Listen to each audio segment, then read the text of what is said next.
Hello, everyone, and welcome to this session, Leadership Insights with Peter Cheese, Chief Executive of the CIPD. So delighted to have him here with us today in his really busy schedule.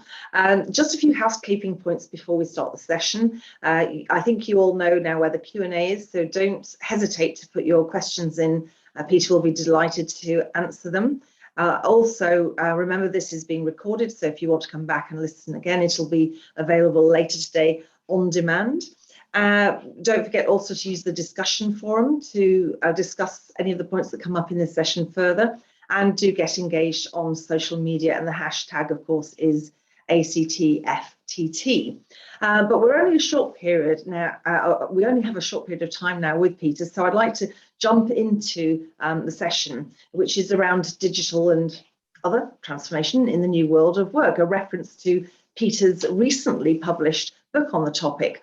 Now, we know that work has changed due to the pandemic, and we know digital transformation has accelerated, and all these things are influencing the way we all work in the future. So some of the big questions we've asked have been, how can leaders adapt, etc. You've got that all in your blurb. You've also got Peter's background. So what I'm going to do to start us off in this session is just to ask Peter to introduce himself briefly in his own words, maybe something personal, the human factor, so you know a little bit more about him, and then also maybe a little bit about the motivation behind the book that you've just written, Peter. Yeah, no, thanks, Caroline, and it's a real pleasure to be with you all today. I mean, just very briefly about myself. My current role is as the Chief Executive of the CIPD, which is the professional body for HR and people development.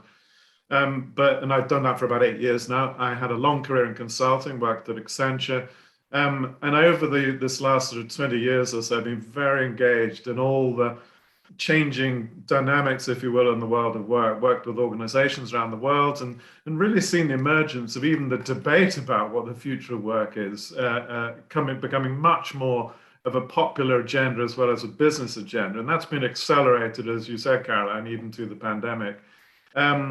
Just a fact about me, I'm happily married. I've got 3 daughters, 2 Gen Y, 1 Gen Z, and I often refer to them, and indeed refer to them in the book, because it's an interesting insight, a lot of debate about what the younger generations think and feel, and it's interesting as a parent to see it sort of firsthand as well.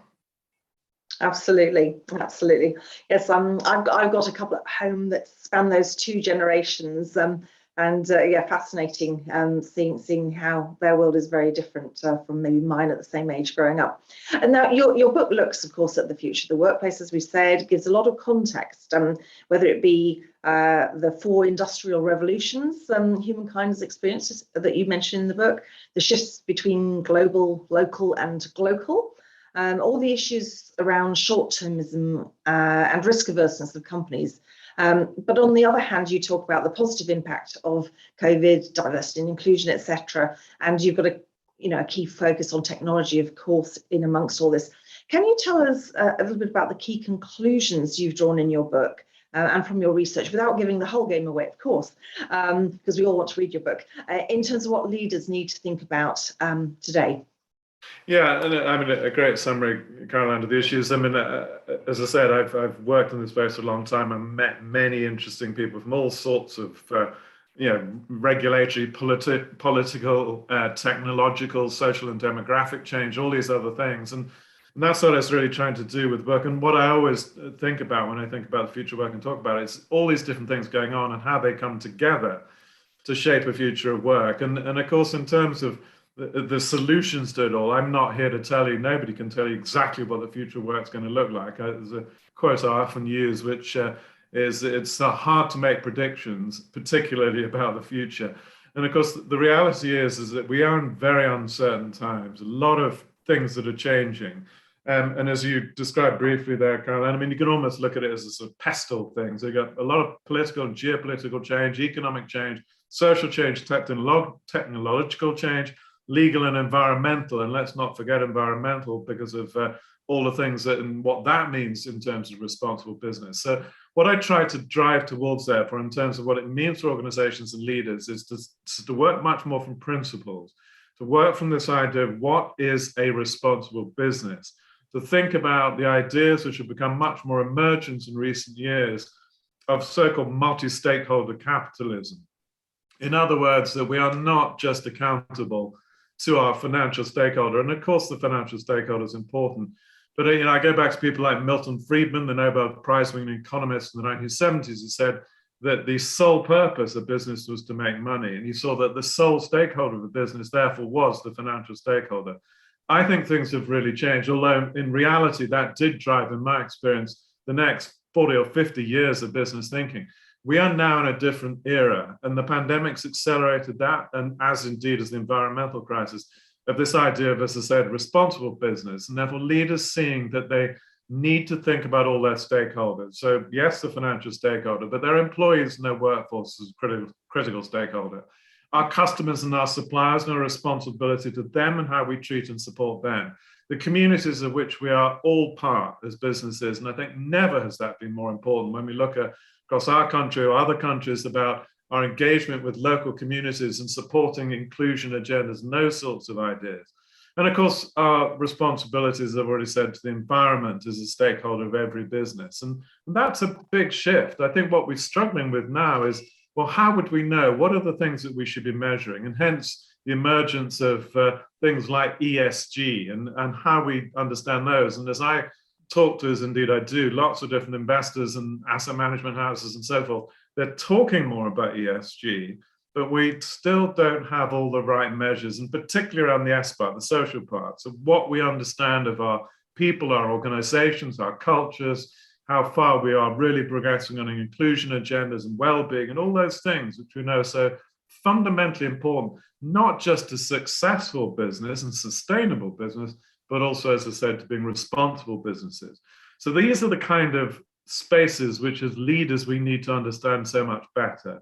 We need to think more holistically, therefore, in these different things. We need to understand that the drivers of our future organizations, which will be so much more dependent than I think we've understood in the past, on our people and our culture and our leadership capabilities and all those things which sit alongside, our what products and services and other capabilities that we're building. And of course, that's very pertinent now. We're all struggling a little bit more with things like job vacancies and so forth. And then the principles of leadership itself, which need to be much more about engaging with people, listening more, being more open, recognizing we do not have all the answers as leaders, even though we might have been told in the past that's the job of a leader. We don't. And so we've got to be better, as I said, at listening. We've got to show greater humility and vulnerability. And these are not things that you would have typically said that's what a leader needs to think about, but they are now, and they probably should have been more in the past. And they are expectations of our workforces and indeed our wider stakeholders for all leaders everywhere. And I think those are the kinds of ideas, Caroline, that I was trying to build on through the book. And I think there are real shifts in how we have to think, as I said, what we do as organizations and what we do as leaders. And many organizations and leaders are doing that. But as I said, I think the pandemic, and as you observed, the pandemic has been a real accelerator. Absolutely. And fascinating, isn't it? Well, shortly before the pandemic, I think the debate really became quite popular, shareholder primacy or stakeholder primacy, as you've referenced. And it's quite interesting, as you mentioned, if we look at things holistically, they're a little bit like if we take a kind of subset of diversity and inclusion.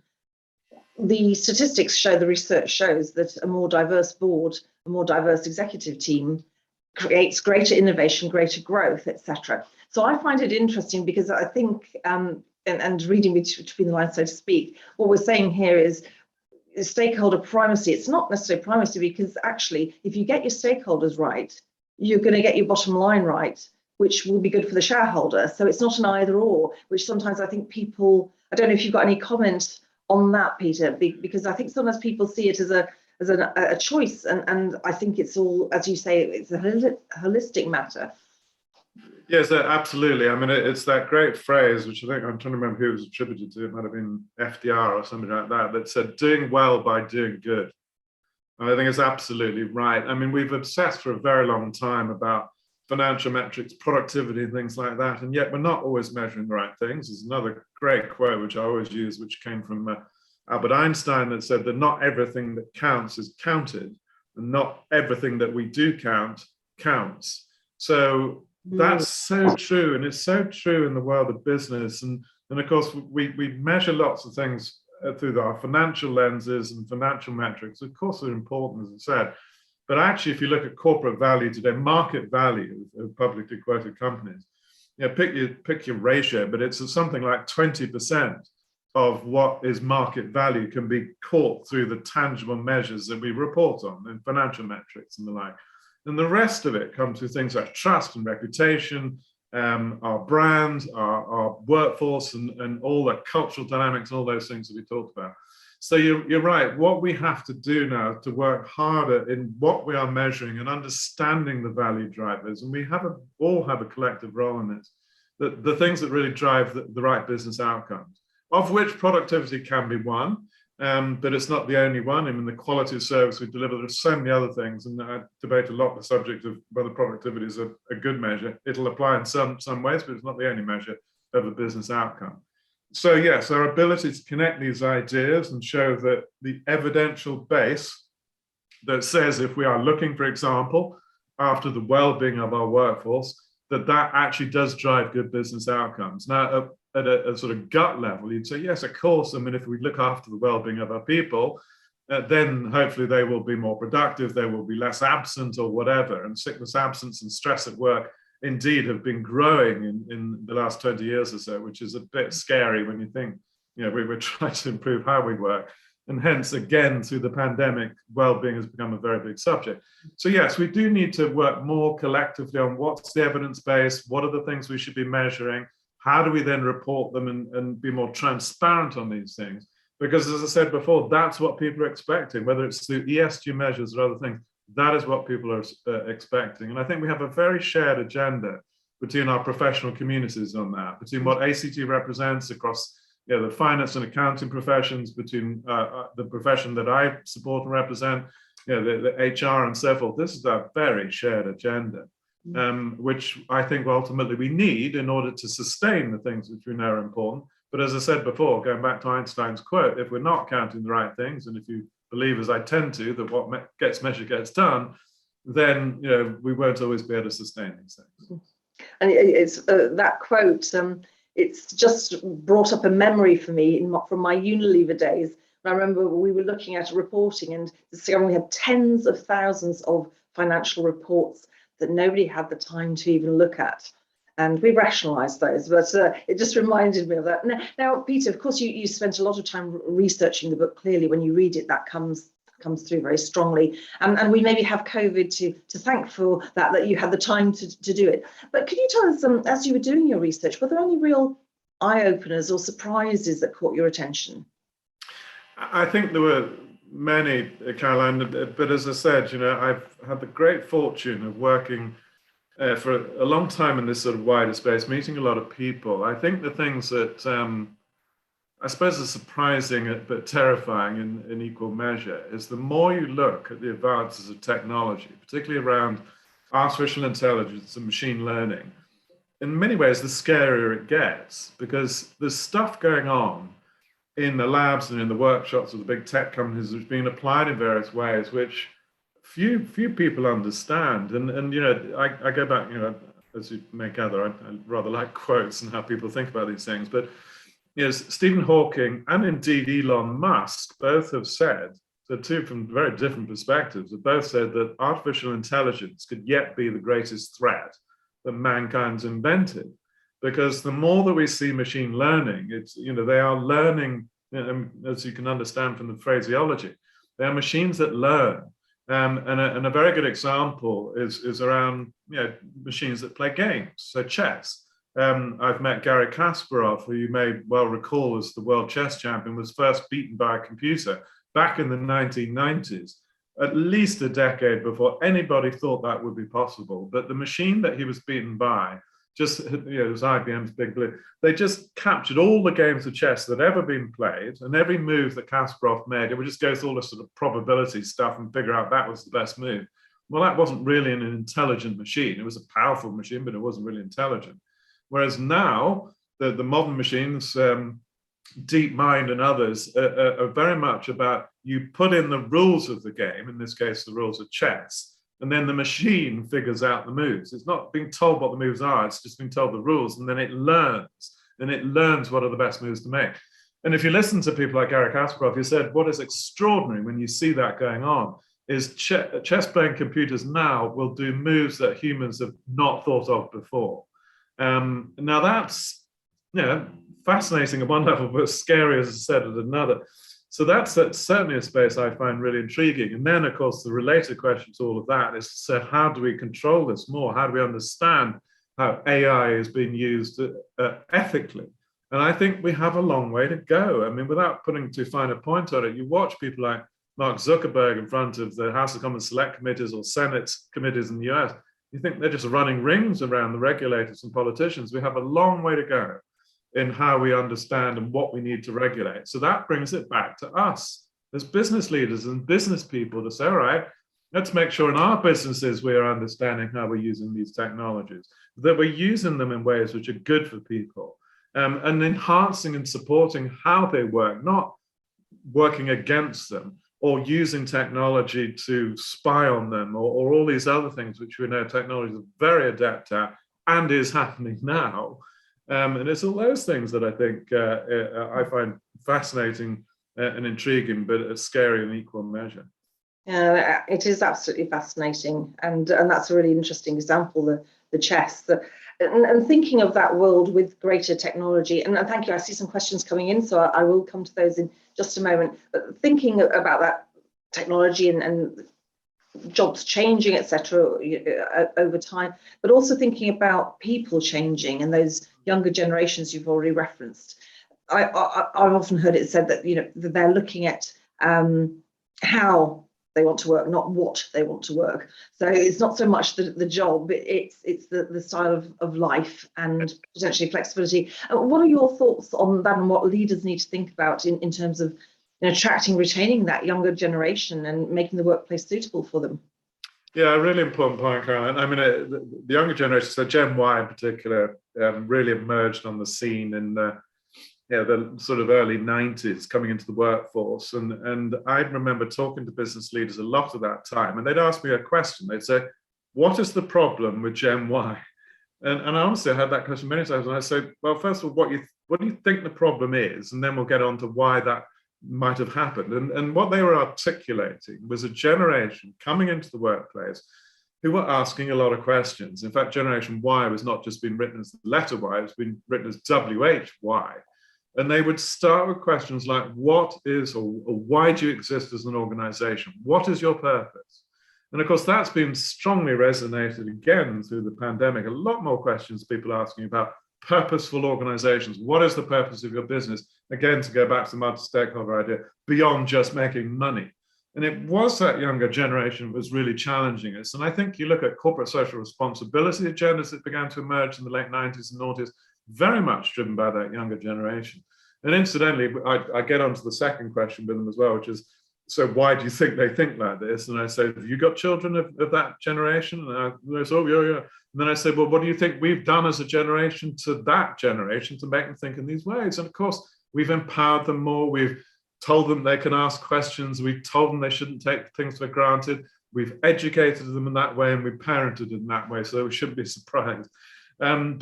But the reality is, to your point, yes, we need to take on board the younger generations and what they are asking of us. And as I said, I don't think what they're asking is wrong. I think it's the right stuff. I just don't think we were asking those questions of ourselves in the past. And therefore, as I said, they're asking things like purpose. They're also asking and expecting that their line managers will coach and teach them and not give them bland feedback once a year, but actually coach and teach them. And that they expect to have a voice in their organizations, they expect to be listened to. Now, whether we as an older generation like that or not, that is the reality. And I think it's a very good thing. I made the point earlier that we're living in a very uncertain world, and we've got to listen as leaders. And that includes, particularly, I would say, to our younger generations who see the world in some different ways, are challenging us to do the things I've described, being much more responsible as businesses and business leaders, being more transparent and being more human.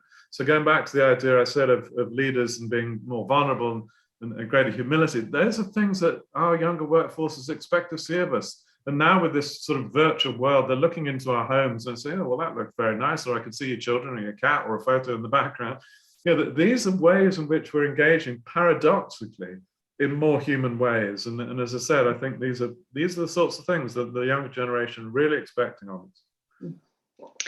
It's fascinating. And as you were speaking, it also made me reflect. There's probably something in when we as parents return home from work, what we say, what we complain about, that is also having an impact on that younger generation. But I'll just move, if I may, to some of these questions. We've got some good questions coming in, and I know we haven't got a great deal of time. So Mr. Hughes talks about difficulties in measuring the value in many of the new factors in management. What suggestions does he have? Oh, cheeky.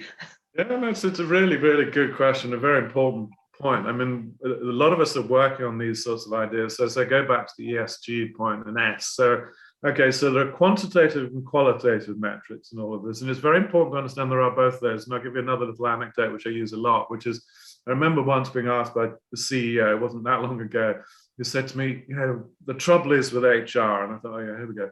The trouble is with HR is he said that you bring too much PowerPoint and not enough Excel. And I said, well, yes, that's a really important and interesting point. But I said to him, but you've got to acknowledge also you cannot run a business just by looking at quantitative numbers.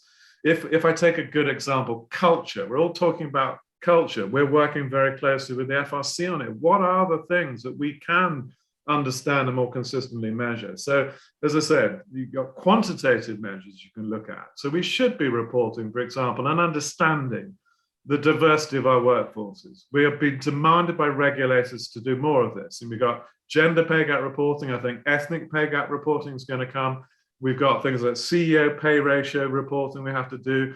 So some of it will come through a regulatory direction, but some of it is absolutely coming through the pressure from investors and many others. So as I say, quantitative metrics like the makeup of our workforce, things like how much we're investing in training and developing skills in our workforce, things like absenteeism rates in our workforces.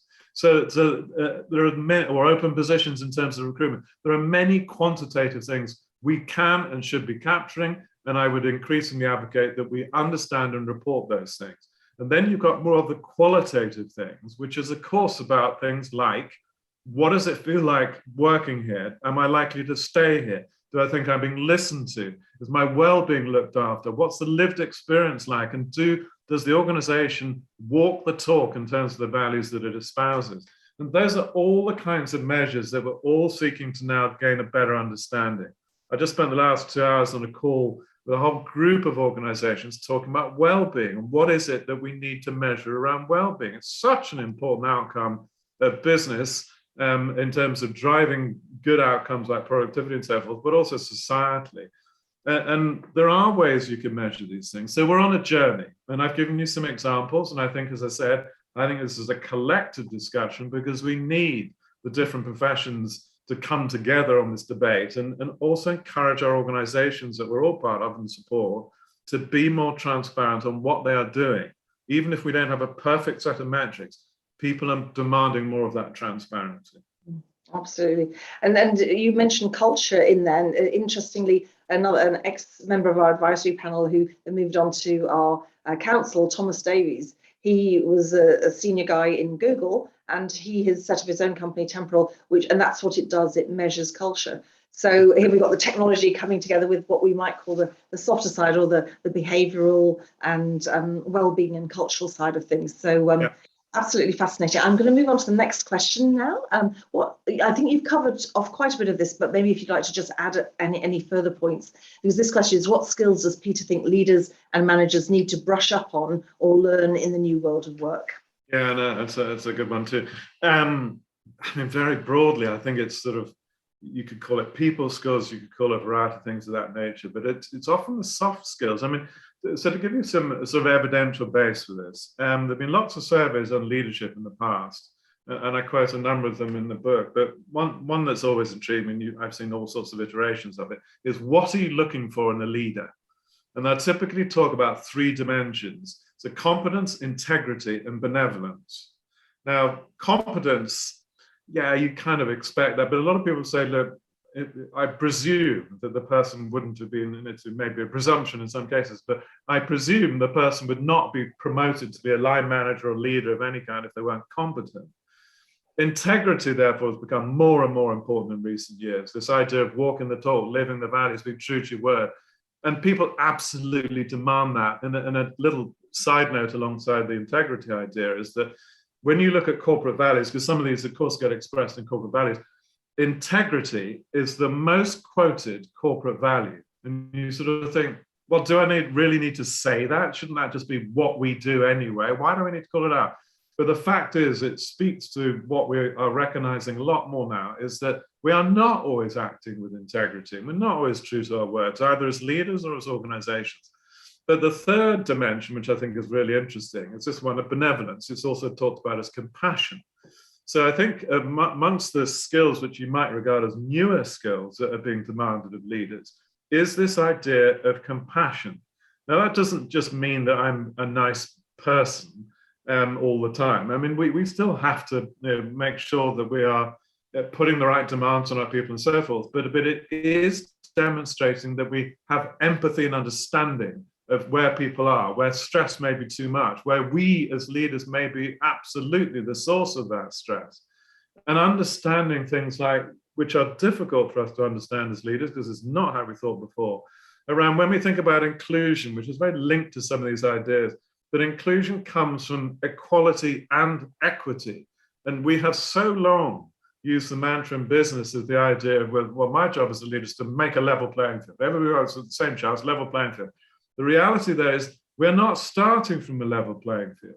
And the more that we recruit people from different and diverse backgrounds, perhaps different socioeconomic backgrounds, the more we have to understand that not everybody is starting with the same place. And we do need to give them that support. So when we coach and support and mentor as leaders, which we are being asked to do more and more, and we should be doing, we may have to divert, and rightly so, more attention to those people in our teams or our organizations who have come from a different place or a different background, have not had all the same opportunities, and therefore we need to help them more to get to that place. So those are the things which I think are very different from what we've had to think about from leadership in the past. And I've already talked about things like listening skills and so on. And I would emphasize those because I think, alongside the competency of a leader, do I understand business? Do I understand finance? Can I develop strategy? I mean, those, yes, of course we need those as leaders, but I think it's these other skills now which are becoming much more into the focus of attention. Absolutely. Interesting, the kind of terminology. I mean, lots of organizations have had the debate between equity and equality. And I've always gone for equity for that very reason, because it's not always appropriate to treat people exactly in the same way. And also, just before I move on to the next question, I noted a very appropriate, I thought, definition of integrity the other day. It was doing the right thing even if no one can see you. But moving on to the next question, and great presentations, and says, thank you. Talking about ESG and sustainability, do you find the letter S really inappropriate to be used? As very few things are indeed sustainable, should we not start using other words such as a reset to responsible business or similar? I'm not quite sure, because S is, of course, social. Yeah. It's not sustainable, it is social. And the E is environmental, and G is, of course, governance. But maybe we could just pull that out. What is the social? Is it the right word? And is it about responsible business? Maybe we could take it that way. Yeah, I think it is. I mean, as we've been exploring, Caroline, I mean, ESG and the sort of reporting and transparency stuff is a way of showing that I am acting as a responsible business. And as you said, ESG is sort of environmental. So it's looking at the environment, looking at all of my people and culture stuff, and then it's looking at governance. But actually, it's been linked to if you want to take it further in terms of sustainability, then the United Nations Sustainability Development Goals, 17 of them, many organizations, including us as the CIPD, we're just signing up to them, are signing up to the principles of the UN SDGs. And what that requires us to do across all 17 of them, and they range from things like eradicating world poverty and hunger and things like that to responsible business and good work, and everybody should have the opportunity for good work and so on. So those SDGs really take that idea of sustainability even further. And as I said, when signing up to those principles, you also have to sign up on an annual basis to saying, well, what are you doing against each of those goals? Now, of course, as organizations, I mean, I would say as the CIPD, I mean, yeah, we all worry about things like world hunger. What can we do directly to that is probably much more limited, but there are some very specific ones we're very focused on, like goal number 8, which is good work, and that everybody should have the opportunity for good work. So sustainability, as I said, I mean, the trouble is with language is often words get used, misused, and then misappropriated and everything. But I think sustainability has become that collective term, looking at all those different dimensions and then saying, if we are building to a sustainable future, which is what we're really talking about, then we've all got to act towards those UN SDGs. And business, as I said, absolutely has its role to play in all of this. And I've so long been a passionate advocate of the view that business has sometimes seen itself as apart from society, i.e. APART, apart from society, when it is actually a part of society. In other words, A and part. We are all part of society, and business has got to play its role much more in that. And if we're going to build a sustainable future, it's not just going to be about governments and regulators and charities. It's going to be about what we do as businesses. And to come back to the earlier point about the younger generations and purpose, that is what they expect us to do as business leaders, and they should. And indeed, as I said, others, investors, regulators, and everybody else are now talking about these things. So I think that's the way I would link those thoughts, Caroline. Thanks very much, Peter. Thank you all for your fantastic questions. I know that we should just be finishing now. I'd like to ask you one final question. I don't know if you can answer, just give a couple of thoughts maybe. But I know, you have daughters who are at early stages of their careers. What would you wish for them in the next couple of decades? And how would you see success if we humans, and especially leaders, get it right for all of our children? Yeah, it's a terrific question to finish off.